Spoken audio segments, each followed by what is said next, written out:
Assalamualaikum warahmatullahi taala wabarakatuh. Balik lagi di channel Indra Edu. Nah, dalam kesempatan kali ini saya akan melanjutkan pembahasan FR persiapan UP UKM PPG ya tahun 2023. Adapun materi atau topiknya adalah terkait dengan evaluasi pembelajaran PPKN berbasis ICT dan disesuaikan dengan kisi-kisi terbaru. Nah, sebelum kita lanjut kepada pembahasan, mari subscribe terlebih dahulu, like, komen, dan boleh share kepada rekan-rekan guru yang lainnya supaya kita semua bisa menebar manfaat yang lebih banyak lagi. Nah, sebagaimana di kisi-kisi nomor 104, ya, kisi-kisi nomor 104 ini adalah terkait dengan materi atau topiknya itu adalah evaluasi pembelajaran PPKN berbasis ICT. Nah, evaluasi pembelajaran PPKN berbasis ICT ini dibagi menjadi dua. Ada evaluasi pembelajaran serta ada media pembelajaran berbasis ICT. Mari simak soal sama pembahasannya ya. Oke. Untuk mengetahui kadar pemahaman peserta didik terhadap materi pelajaran, melatih keberanian dan mengajak peserta didik untuk mengingat kembali materi yang disajikan, mengetahui tingkat perubahan perilakunya, dan mengetahui siapa di antara peserta didik yang cerdas dan yang lemah, sehingga yang lemah diberi perhatian khusus agar ia dalam mengejar kekurangannya. Merupakan A. Manfaat evaluasi pembelajaran, B. Tujuan evaluasi pembelajaran, C. Prinsip evaluasi pembelajaran, D. Jenis evaluasi pembelajaran, E. Prosedur evaluasi pembelajaran. Nah, kata kunci yang ditanyakan di soal ini adalah melatih keberanian dan mengajak peserta didik untuk apa? Untuk mengingat kembali materi yang disajikan, terus juga mengetahui tingkat perubahan perilakunya, dan mengetahui siapa di antara peserta didik yang cerdas dan yang lemah, sehingga yang lemah diberikan perhatian khusus. Kira-kira pilihan jawaban yang tepat adalah yang mana? Nah, jadi kata kuncinya adalah mengetahui tingkat perubahan perilakunya, terus juga mengingatkan atau mengajak peserta didik untuk mengingat kembali materi yang disajikan. Oke, sebelum menjawab, mari simak paparan materinya ya. Oke, ada pengertian dari evaluasi, di mana pengertian evaluasi itu sendiri merupakan sebagai suatu kegiatan yang terencana untuk mengetahui keadaan suatu objek dengan menggunakan instrumen dan hasilnya dibandingkan dengan suatu tolak ukur untuk memperoleh suatu kesimpulan. Nah, ini yang dimaksud dengan evaluasi atau pengertian dari evaluasi. Sementara fungsi utama dari evaluasi ini adalah menelaah suatu objek atau keadaan untuk mendapatkan informasi yang tepat sebagai dasar untuk pengambilan keputusan. Adapun tujuan evaluasi pembelajaran itu adalah untuk menghimpun informasi yang dijadikan dasar untuk mengetahui taraf kemajuan, perkembangan, dan pencapaian peserta didik, serta keefektifan pengajaran guru. Nah, jadi jawabannya adalah tujuan evaluasi. Nah, di mana tujuan evaluasi ini ya adalah untuk menghimpun informasi. Informasi apa? Informasi terkait dengan kemajuan peserta didik, perkembangan peserta didik gitu ya. Apakah siapa saja yang cepat memahami materinya, siapa saja yang lambat dalam memahami materinya gitu ya. Lalu juga pencapaian belajar peserta didik. Jadi jawaban tadi soal itu adalah terkait dengan tujuan evaluasi. Oke, lanjutkan. Ini pembahasan berikutnya terkait dengan jenis-jenis evaluasi pembelajaran. Nah, di mana jenis-jenis evaluasi pembelajaran ini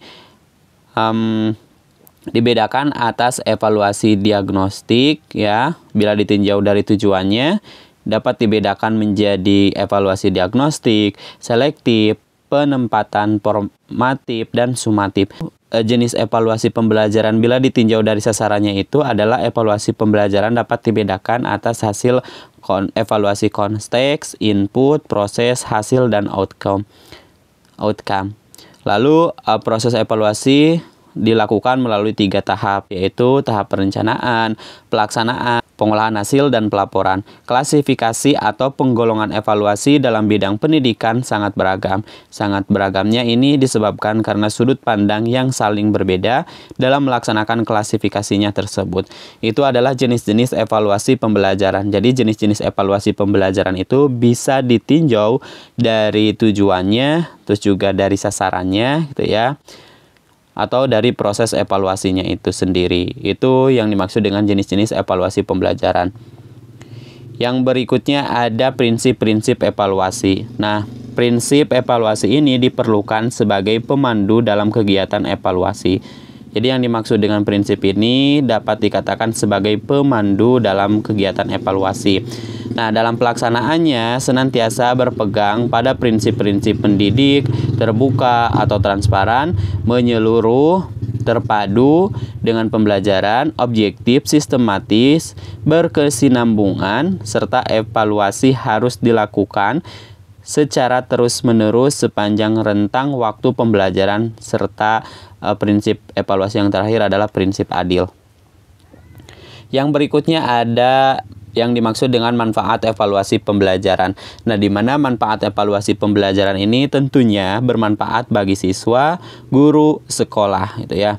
Nah, di mana manfaat yang pertama bagi peserta didik atau bagi siswa, hasil evaluasi ini dapat dimanfaatkan untuk membangkitkan minat dan motivasi belajar, terus juga membentuk sikap yang positif terhadap belajar dan pembelajaran. Lalu yang berikutnya membantu pemahaman peserta didik dalam membantu pemahaman peserta didik menjadi lebih baik. Terus juga yang berikutnya mengetahui kedudukan peserta didik dalam kelas. Lalu bagi guru di sini manfaat evaluasi pembelajarannya diantaranya promosi peserta didik seperti kenaikan kelas atau kelulusan, terus juga mendiagnosis peserta didik yang memiliki kelemahan atau kekurangan baik secara perseorangan ataupun kelompok.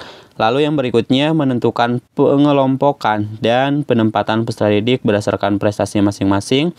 Lalu yang berikutnya ada feedback dalam melakukan perbaikan terhadap sistem pembelajaran. Lalu menyusun laporan kepada orang tua guna menjelaskan pertumbuhan dan perkembangan peserta didik.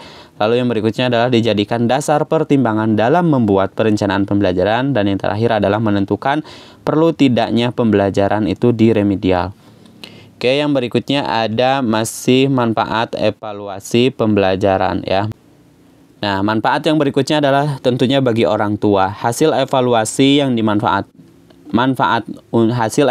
dapat bermanfaat untuk yang pertama, mengetahui kemajuan belajar peserta didik, membimbing kegiatan belajar peserta didik di rumah, lalu menentukan tindak lanjut yang sesuai dengan kemampuan anaknya, serta memperkirakan kemungkinan berhasil tidaknya anak tersebut dalam pekerjaannya. Oke, yang berikutnya adalah bagi administrator sekolah. Hasil evaluasi dimanfaatkan untuk menentukan penempatan peserta didik, lalu menentukan kenaikan kelas, pengelompokan peserta didik di sekolah mengingat terbatasnya fasilitas pendidikan yang tersedia, serta indikasi kemajuan peserta didik pada waktu mendatang. Oke, yang berikutnya masih manfaat evaluasi pendidikan, masih manfaat tentang evaluasi, yaitu bagi penelitian pendidikan hasil evaluasi dapat dimanfaatkan sebagai data yang sangat diperlukan oleh para peneliti pendidikan. Oke, jadi tadi jawabannya adalah tujuan dari evaluasi pembelajaran, di mana tujuan dari evaluasi pembelajaran itu adalah untuk mengetahui tingkat perubahan perilakunya. Terus juga selain mengetahui tingkat perubahan perilakunya, juga mengetahui siapa di antara peserta didik yang cerdas ataupun yang lemah ataupun yang kurang, sehingga yang lemah diberi perhatian khusus agar ia dapat mengejar kekurangannya. Itu merupakan tujuan dari evaluasi pembelajaran. Kita lanjutkan pada soal berikutnya. Memperoleh pemahaman pelaksanaan dan hasil pembelajaran yang telah berlangsung atau dilaksanakan oleh guru, membuat keputusan berkenaan dengan pelaksanaan dan hasil pembelajaran, dan meningkatkan kualitas proses dan hasil pembelajaran dalam rangka upaya meningkatkan kualitas keluaran disebut A. Prinsip evaluasi pembelajaran. B. Tujuan evaluasi pembelajaran. C. Manfaat evaluasi pembelajaran. D. Manfaat evaluasi pembelajaran. D. Jenis evaluasi pembelajaran. E. Prosedur evaluasi pembelajaran. Ini jelas tadi sudah dibahas, merupakan manfaat dari evaluasi pembelajaran gitu ya. Dimana manfaat dari evaluasi pembelajaran ini dapat memperoleh pemahaman pelaksanaan dan hasil pembelajaran yang telah berlangsung atau yang sudah dilaksanakan oleh guru, lalu membuat keputusan berkenaan dengan pelaksanaan dan hasil pembelajaran, serta meningkatkan kualitas proses dan hasil pembelajaran di masa yang akan akan datang gitu ya, seperti itu. Atau mari simak, ini kita ulas kembali penjelasannya. Manfaat ini evaluasi pembelajaran tentunya bagi guru gitu ya, karena tadi di soal ini adalah berkaitan dengan manfaat evaluasi pembelajaran terkait dengan guru ya, manfaat bagi guru. Nah, di sini kan ada menentukan perlu tidaknya pembelajaran remedial atau di masa yang akan datang. Lalu selain itu di sini yang pertama adalah promosi peserta didik seperti kenaikan kelas ataupun kelulusan. Lalu yang berikutnya menentukan pengelompokan dan penempatan peserta didik berdasarkan prestasinya masing-masing. Juga ada feedback gitu ya, perbaikan terhadap sistem pembelajaran ke depannya, menyusun laporan kepada orang tua, menjelaskan pertumbuhan dan perkembangan peserta didik, dijadikan dasar pertimbangan dalam membuat perencanaan pembelajaran. Serta ini tadi yang kedua adalah mendiagnosis peserta didik yang memiliki kelemahan atau kekurangan baik secara perseorangan ataupun kelompok. Soal berikutnya, kegiatan evaluasi dilaksanakan secara terus-menerus. Evaluasi tidak hanya dilakukan sekali setahun atau per semester, tetapi dilakukan secara berkelanjutan mulai dari proses pembelajaran dengan memperhatikan peserta didik hingga ia tamat dari instansi tersebut, merupakan A. prinsip berkesinambungan, B. prinsip menyeluruh, C. prinsip objektif, D. prinsip validitas, E. prinsip objektivitas. Jawaban yang tepat adalah jawabannya adalah prinsip berkesinambungan, yaitu berkesinambungan ini adalah secara terus-menerus gitu ya dilakukan, ya secara terus-menerus dilakukan. Oke, penjelasannya di sini adalah terkait dengan beberapa prinsip prinsip evaluasi pembelajaran, ada mendidik, ada terbuka atau transparan, juga menyeluruh, itu juga terpadu dengan pembelajaran, ada objektif, ada sistematis, dan berkesinambungan. Di mana berkesinambungan ini adalah kegiatan evaluasi dilakukan secara terus-menerus. Evaluasi ini tidak hanya dilakukan sekali setahun atau per semester, akan tetapi dilakukan secara berkelanjutan dari proses pembelajaran dengan memperhatikan peserta didik hingga ia tamat institusi tersebut. Kita lanjutkan pada soal berikutnya. Berikut adalah keuntungan-keuntungan yang dapat diperoleh seorang siswa dari penggunaan teknologi informasi dan komunikasi dalam bidang pendidikan yang tidak termasuk sebagai keuntungan, yaitu titik-titik. A. Dapat mengakses informasi hasil penelitian orang lain. B. Akses ke sumber pengetahuan dapat dilakukan kapan dan dimanapun. C. Akses ke para ahli menjadi lebih mudah karena tidak dibatasi oleh jarak dan waktu. D. Melalui belajar jarak jauh bisa tidak datang ke sekolah. E. Akses terhadap media-media pembelajaran yang menarik. Jawaban yang paling tepat adalah yang tidak termasuk sebagai keuntungan, yaitu melalui belajar jarak jauh bisa tidak datang ke sekolah gitu ya, seperti ini. Jadi dengan adanya memang sih bahwasanya dengan adanya informasi, teknologi informasi dan komunikasi ini bisa dimanfaatkan gitu ya. Salah satunya ketika kemarin terjadinya COVID, maka pembelajaran jarak jauh itu dianjurkan ya. Jadi si anak-anak tidak boleh datang ke sekolah, yaitu belajar dari rumah. Nah, sementara di sini yang untuk sekarang ketika COVID-nya itu sudah reda, maka bisa saja si anak didik itu malas untuk datang ke sekolah karena sudah terbiasa, sehingga melalui belajar jarak jauh ini bisa tidak datang ke sekolah gitu ya peserta didik itu. Sementara sekarang kan COVID-nya sudah reda ya, jadi bisa menimbulkan rasa malas untuk datang ke sekolah.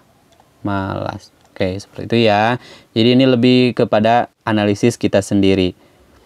Oke, soal berikutnya, suatu pendekatan dalam pembelajaran yang mengoptimalkan penggunaan teknologi informasi dan komunikasi sebagai sumber belajar dan sebagai medium penyampaian pesan dalam pembelajaran disebut pembelajaran berbasis A. TIK, B. CBT, C. simulasi, D. grafis, D. tutorial. Kalau di sini kan yang ditanyakan adalah basis ya, basis penyampaian pesan dalam pembelajaran. tentunya berkaitan dengan penggunaan teknologi informasi dan komunikasi. Jawaban yang paling tepat adalah berbasis TIK, teknologi informasi dan komunikasi. Jawabannya adalah yang A. Soal berikutnya. Seiring berkembangnya zaman, ICT atau TIK semakin digunakan di dunia pembelajaran. Hal itu bisa terjadi karena ICT atau TIK dirasa membawa keuntungan, baik bagi pengajar maupun pelajar. Keuntungan ataupun dampak positif dari pembelajaran yang menggunakan ICT atau TIK, dampak negatif yang timbul antara lain adalah titik-titik. A. Pelajar jadi lebih mudah dalam belajar karena kebanyakan pelajar lebih suka praktek dibandingkan teori. Yang B. Pengajar jadi lebih mudah mengajar, jadi lebih mudah menyampaikan materi dengan membuat presentasi-presentasi. Yang C, bagi pelajar maupun pengajar, pemberian dan penerimaan materi ataupun tugas tidak harus bertatap muka. Jadi, jika pengajar berhalangan hadir, tetap dapat memberi tugas atau materi melalui email Yang D, dalam membuat laporan baik bagi pelajar maupun pengajar jadi lebih mudah karena jika memakai komputer akan mudah dikoreksi jika ada kesalahan. Yang E, pembelajaran dapat dilakukan melalui online jaringan internet. Kalau ini merupakan dampak positif dari adanya ICT atau TIK. Terus juga yang berikutnya adalah dampak dalam membuat laporan baik bagi pelajar ataupun pengajar ini lebih mudah karena kalaupun ada kesalahan bisa dikoreksi gitu ya. Terus juga yang C, bagi pelajar maupun pengajar, pemberian dan penerimaan materi ataupun tugas tidak harus bertatap muka. Oke, ini merupakan positif ya. Pengajar jadi lebih mudah mengajar, jadi lebih mudah menyampaikan materi dengan membuat presentasi-presentasi ini positif ya. Sementara yang A ini lebih cenderung kepada dampak negatif dengan adanya seiring perkembangan zaman ICT dan TIK semakin digunakan di dunia pembelajaran itu pelajar jadi lebih mudah dalam belajar karena kebanyakan pelajar lebih suka praktik dibandingkan teori. Nah, ini yang dikhawatirkan itu ya. Yang dikhawatirkan pelajar itu lebih suka praktik sementara teori-teori itu masih kurang sehingga ini lebih kepada dampak yang negatif gitu ya. Jadi dicenderungkan nanti kalau misalkan belajar di kelas itu anak-anak itu cenderung harus memakai atau menggunakan smartphone. Sementara belajar dengan guru itu tidak mau mendengarkan ataupun tidak mau menyimak gara-gara harus serba praktek gitu ya. Seperti itu. Oke, soal berikutnya yang tidak termasuk dalam keunggulan dari Google Form di bawah ini yaitu A. Tampilan formnya menarik, B. Memiliki berbagai jenis tes yang bebas dipilih, C. Bisa digunakan pada berbagai perangkat elektronik, D. Dapat dikerjakan bersama orang lain, E. Aplikasi berbayar.